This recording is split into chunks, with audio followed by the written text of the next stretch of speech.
नमस्कार दोस्तों, आप सभी को स्वागत है आपके अपने चैनल झारखंड एग्ज़ाम में। दोस्तों, आज की इस वीडियो में हम बात करेंगे कि जेएसएलपीएस क्या है, जेएसएलपीएस का फुल फॉर्म क्या है, जेएसएलपीएस में क्या काम होता है और जेएसएलपीएस का नई जो वैकेंसी है 2024 में कब तक निकल रही है। और दोस्तों, अगर आप चैनल में नए हैं तो प्लीज़ चैनल को सब्सक्राइब कीजिएगा और अपने दोस्तों को भी शेयर कीजिएगा ताकि आने वाले सभी वीडियो आपको पता चले। और एक चीज़ मैं बता देता हूँ दोस्तों कि जेएसएलपीएस में जैसे ही रिक्रूटमेंट निकलेगी, इसकी सारे सिलेबस जिस तरह से इसका एग्ज़ाम होता है वो आपको इस चैनल में बताया जाएगा ताकि आप जो है अच्छे से एग्ज़ाम को क्रैक कर सकें।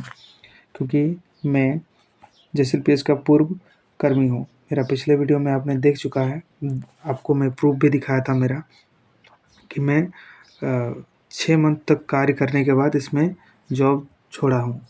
तो दोस्तों, सबसे पहले बात अगर करूँ तो जेएसएलपीएस का फुल फॉर्म क्या है। जेएसएलपीएस का फुल फॉर्म है Jharkhand state livelihood promotion society और ये झारखंड सरकार के ग्रामीण विकास विभाग के अंतर्गत आता है और ये एक नोडल एजेंसी है। दोस्तों, जेएसएलपीएस जो है वो एनआरएलएम के तहत कार्य करता है। NRLM national rural livelihood mission इसका फुल फॉर्म है और इसी के अंतर्गत इसमें कार्य होता है। आप सभी एक प्रोजेक्ट के बारे में जानते हैं जो कि बहुत चर्चित है, मनरेगा। मनरेगा के बारे में आप लोग सभी को ही जानते हैं। उसी प्रकार से ये भी एक प्रोजेक्ट है जो कि सेंट्रल गवर्नमेंट और स्टेट गवर्नमेंट दोनों के द्वारा बजट देकर इसका कार्य होता है। इसे पूरा करने के लिए बहुत सारे जैसे स्टाफ की ज़रूरत पड़ते हैं, तो उसी में से सबसे निचले स्तर से ये स्टार्ट होता है आपका सीसी, जो जेएसएलपीएस का सबसे एक तरह से बोला जाए तो सबसे नीचे का सबसे महत्वपूर्ण स्तंभ होता है। इससे ऊपर जो होता है वो हो गया आपका एफटीसी और इससे जो ऊपर होता है वो हो गया आपका बीपीएम। एफटीसी का फुल फॉर्म हुआ फील्ड थीमेटिकल कोऑर्डिनेटर, बीपीएम हो गया ब्लॉक प्रोग्राम मैनेजर और इसी प्रकार से इससे ऊपर जो होता है वो आईपी होते हैं और उससे ऊपर जो होता है वो आपका डीपीएम होता है, डिस्ट्रिक्ट प्रोजेक्ट मैनेजर। ये सबसे एक ज़िला लेवल का सबसे ऊंचा स्तर होता है और इससे ऊपर जो है एसपीएम होता है जो स्टेट लेवल में काम करते हैं। तो इस प्रकार से इसका कार्य होता है। अब अगर बात करें कि इसमें काम क्या होता है तो दोस्तों, आपने अपने गाँव में एसएचजी बनते हुए देखा होगा। महिलाओं का 10 समूह का एक ग्रुप देखते होंगे, उसे एसएचजी कहते हैं। उसका फुल फॉर्म होता है स्वयं सहायता समूह। ये गवर्नमेंट के द्वारा करोड़ों रुपया खर्च करके महिलाओं के उत्थान के लिए, महिलाओं के विकास के लिए ये प्रोजेक्ट चलाया गया है। दोस्तों, इसका सबसे अच्छा उदाहरण आपको आंध्र प्रदेश में देखने को मिलेगा, जिसमें महिलाएं जो है अब लाखों रुपया वहाँ कमा रही है, क्योंकि ये सबसे पहले आंध्र प्रदेश का ही प्रोजेक्ट है और वहाँ इसी प्रोजेक्ट के तहत महिलाएं स्वावलंबी हुई हैं और लाखों लाख रुपया कमा रही है। वो अपने अपने दम पर कई सारे बिजनेस वहाँ चल रहा है। तो उसी को देखते हुए, उसी सक्सेस को देखते हुए झारखंड में भी अभी सभी ज़िलों में इसका इस्टेब्लिश हो चुका है और हर ज़िले से जब ये नियुक्ति निकलेगी तो हर एक ज़िले से निकलेगी। तो ये हुआ दोस्तों थोड़ा सा बेसिक आपको जानकारी कि जेएसएलपीएस में क्या काम होता है।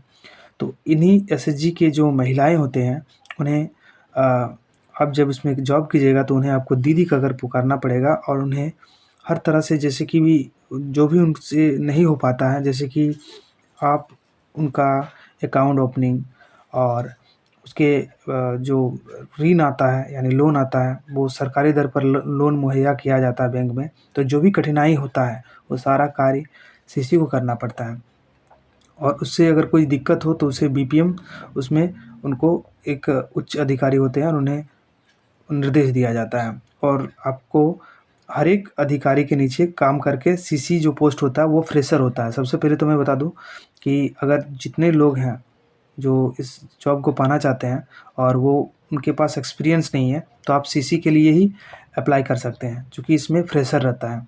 इसके लिए क्वालिफ़िकेशन जो है 10th पास मांगा जाता है। इसीलिए इस वीडियो को पूरे अच्छे से देखिएगा तो आपका जितना भी डाउट है वो क्लियर हो जाएगा। तो सीसी पोस्ट के लिए एकदम बिल्कुल फ्रेशर होना चाहिए, फ्रेशर होने से भी चलेगा, यानी आपके पास कोई भी एक्सपीरियंस नहीं है फिर भी आप भर सकते हैं, सिर्फ आपका 10th पास होना चाहिए। अब जो है दोस्तों, एफटीसी कौन बनता है? जो सीसी में उनका 2 वर्ष का एक्सपीरियंस हो जाए तो वो एफटीसी का फॉर्म भरता है। इसी प्रकार बीपीएम भी आप एक्सपीरियंस के माध्यम से ही जा सकते हैं, यानी कोई भी व्यक्ति जो है डायरेक्ट बीपीएम नहीं बन सकता है, उसको कहीं से भी एक्सपीरियंस चाहिए। अब कहीं से भी का मतलब ये है कि कुछ दोस्त ऐसे थे जो मेरे वीडियो में कमेंट किए थे कि सर मैं जो हूँ मास्टर एमबीके हूँ, मास्टर बुक कीपर, तो क्या मुझे एक्सपीरियंस का फ़ायदा मिलेगा? तो मैं कहना चाहता हूँ कि दोस्तों आपको इस पोस्ट में नहीं मिलेगा, इस तरह का जो पोस्ट है उसमें नहीं मिलेगा, क्योंकि एमबीके जो होता है वो देखिए, ये जो जेएसएलपीएस है इसमें दो तरह से कार्य होता है। एक हो गया आपका लीगल यानी कि एक तरह से हो गया आपका स्टाफ के थ्रू से। तो स्टाफ के थ्रू से तो मैंने आपको बता दिया कि क्या क्या पोस्ट होता है, CC, FTC, BPM, YP, DPM, SP, SPM. तो इस प्रकार से इधर का पोस्ट हुआ। लेकिन इसके अलावा एक पीआरपी पोस्ट होता है। पीआरपी जो पोस्ट होता है वो महिलाओं को ट्रेनिंग करवाना, और उनको जो एक तरह से उनको जो दिया जाता है, उनके पास बहुत प्रकार का एक डायरी होता है, यानी कॉपी होता है, जिसमें एसएचजी की महिलाओं का नाम विवरण रहता है, कब कौन सा लोन मिला, कब उनको भुगतान किया गया, कब उसे लौटाया गया, तो ब्याज समेत वो सारे उसमें हिसाब रहते हैं, और ये 7-8 कॉपी रहते हैं उनके पास।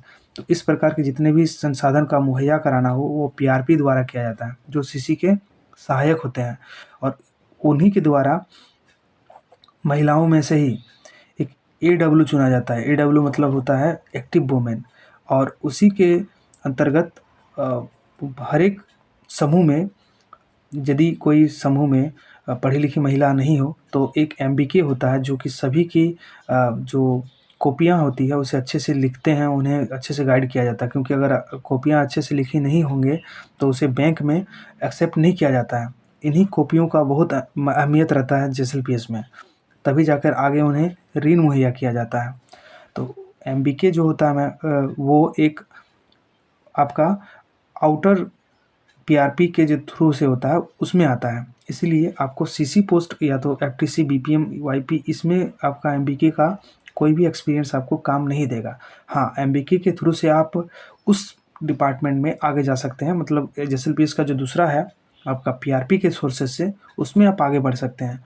बट इसमें जो आपका आपका एक लेवल 7 का जॉब जो स्टार्ट होता है, इसमें जो एक पूर्ण रूप से सैलरी की तरह से होता है, तो उसमें आपको एमबीके का फ़ायदा नहीं मिलेगा, क्योंकि सीसी जो होता है वो लेवल 7 का कर्मचारी होता है, और उसे हर एक वो सुविधा मिलती है जेएसएलपीएस के थ्रू से जो एक बड़े एसपीएम को मिलता है वही। क्योंकि इसमें जो है, जो आपका रेगुलर सैलरी है आपका, इसमें जो है इंश्योरेंस है, और इसमें जो है आपका एचआर है, हर तरह का जो जो भी मिलता है सुविधा वो आपको सीसी पोस्ट से मिलना स्टार्ट होता है। इसीलिए आप एमबीके का जो एक्सपीरियंस है उसमें ये नहीं मिलेगा। ये आपको एक छोटी सी जानकारी है दोस्तों, और अगर आप इस चैनल पर जुड़े रहते हैं तो आने वाले टाइम में जब भी इसका वैकेंसी निकलेगा आपको पूरी डिटेल से बताया जाएगा। और एक दोस्त का कमेंट मैंने देखा था, इसीलिए मैं आप लोगों से कहता हूँ कि प्लीज़ आप लोगों को जो भी क्वेरी हो या जो भी डाउट्स हो वो आप कमेंट ज़रूर करें, ताकि मैं आपको रिप्लाई करूँ। और एक दोस्त का मैंने कमेंट पढ़ा था कि भाई मैंने तो फॉर्म भरा था 2021-22 में, तो उसका क्या हुआ? तो उसका मैं कुछ प्रूफ दिखाने वाला हूँ। आप जो है बने रहिए, वीडियो को अंत तक देखते रहें। जी हाँ दोस्तों, इस नोटिस को आप देखिए कि 2022 में ये पोस्ट निकला हुआ था। ग्रामीण विकास विभाग, Jharkhand state livelihood promotion society. आवश्यक सूचना: कार्मिक प्रशासनिक सुधार तथा राजभाषा विभाग, झारखंड सरकार के संकल्प 229 दिनांक, यानी 229 लेटर, जिसके आधार पर सभी नियुक्तियों को रद्द किया गया था। जैसे झारखंड में 11-12 नियुक्तियों को रद्द किया गया था जेएसएससी के द्वारा, उसी नोटिस के तहत आपका ये फॉर्म भी रद्द हुआ था। 19 जनवरी 2022 को कंडिका 4 तथा इस संकल्प के निर्गत होने की तिथि से पूर्व जिला स्तरीय के पदों पर नियुक्ति हेतु वैसी प्रति योगी परीक्षाओं से संबंध विज्ञापन जो कार्मिक विभाग की संकल्प संख्या 5938 दिनांक 14 जुलाई 2016 संकल्प कए हैं, जिनमें नियुक्ति की प्रक्रिया अपूर्ण मानते हुए उन्हें विज्ञापनों को निरस्त किया जाता है। उक्त के आलोक में निम्नलिखित पूर्व प्रकाशित विज्ञापनों को निरस्त किया जाता है। यानी कि आप देख सकते हैं कि इसमें जो है संकल्प संख्या 8468 का भी जिक्र किया गया है, जो कि 20 नवंबर 2018 द्वारा यथासंशोधित आच्छादित है तथा जिनमें नियुक्ति पत्र निर्गत नहीं किया गया है।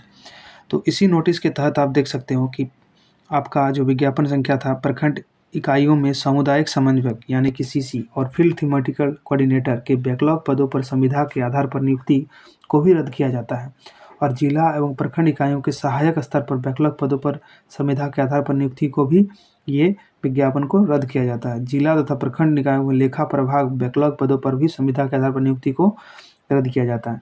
उपरोक्त विज्ञापन के नए नियमावली के अनुरूप संशोधन के साथ आवेदन आमंत्रित करने हेतु पुनः प्रकाशित किया जाएगा। यानी दोस्तों, ये जो नोटिस है ये उसी टाइम का है जब आपका जेएसएससी के द्वारा 11-12 वैकेंसियों को रद्द किया गया था। उसी टाइम जेएसएलपीएस के द्वारा भी जो आपने पोस्ट भरा था सीसी का, एफटीसी का, वो पोस्ट को भी उसी टाइम जो है रद्द कर दिया गया था। अब जो है, अब आपके पास जो दूसरा सवाल है कि इसकी वैकेंसी कब आएगी, तो दोस्तों इसकी वैकेंसी जो है ये आपको फरवरी के लास्ट या तो मार्च के एंडिंग तक ये फॉर्म आपको देखने को मिलेंगे, जिसमें 1500 पोस्ट रहेगा। इसमें सबसे अधिक मात्रा में जो पोस्ट है वो सीसी का रहने वाला है और मैंने आपको पिछली वीडियो में भी बता चुका हूँ कि इसका सैलरी क्या रहने वाला है। इसका सैलरी अभी वर्तमान में 25,000 है और एफटीसी में और भी अधिक हो गया है। तो दोस्तों इस चैनल में आपको पूरी ऑथेंटिक जानकारी दी जाती है प्रूफ के साथ, और इसीलिए आप लोगों का थोड़ा सपोर्ट भी चाहिए। जो भी इस चैनल में नए हैं तो प्लीज़ चैनल को सब्सक्राइब कीजिएगा, ताकि आने वाले टाइम में जो भी नियुक्ति निकलती है झारखंड सरकार के द्वारा उसे आपको इस चैनल के द्वारा बताया जाएगा। ना केवल जेएसएलपीएस का बल्कि और भी जेएसएससी के द्वारा जितनी भी नियुक्ति से रिलेटेड फॉर्म निकलती है उन सभी के बारे में इस चैनल में आपको वीडियो मिलेगा। चलिए दोस्तों, वीडियो अच्छा लगे तो वीडियो को लाइक कीजिएगा, अपने दोस्तों को शेयर कर दीजिएगा।